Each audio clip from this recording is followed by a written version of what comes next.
ঢাকা ভার্সিটির হলে একটা সিট পাওয়া মানে ভয়ঙ্কর ঘটনা। আমি একজনকে চিনি যিনি গর্ব করে বলতেন, জগন্নাথ হলে আমার একটা সিট আছে, তবে সেটা বিছানার নিচে। জায়গা না পাওয়ার কারণে যুবকটি বালিশ তোশক নিয়ে বিছানার নিচে শুয়ে পড়ে। এতে তার কোনো সমস্যা হয় না। বিছানার নিচে ছোট dim light, mini table fan, সব মিলিয়ে ছোটখাটো এক সংসার পেতে বসেছেন। যুবকটি এখনো আছেন সেই হলে প্রফেসর হিসেবে। মেট্রিক পরীক্ষা পাশ করতে তার 7 বছর সময় লেগেছে। প্রতিবার রেজাল্ট আউট হওয়ার পর তার ধারণা হতো প্রিন্টিং মিস্টেকের কারণে তার নাম আসেনি। তাকে নিয়ে হাসাহাসি লেগেই থাকত। যুবক চিটাগং কলেজে ভর্তি হতে গেলে তখনকার প্রিন্সিপাল তাকে ধাক্কা দিয়ে বের করে দেয়।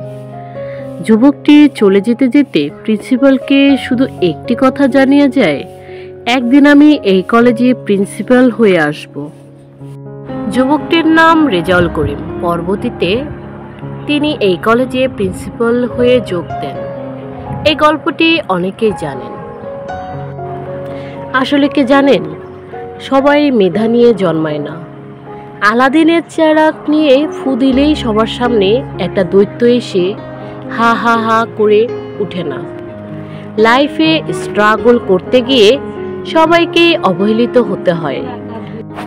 ধাক্কাটাকে দাঁত চিবিয়ে জেদ বানানোটাই কঠিন।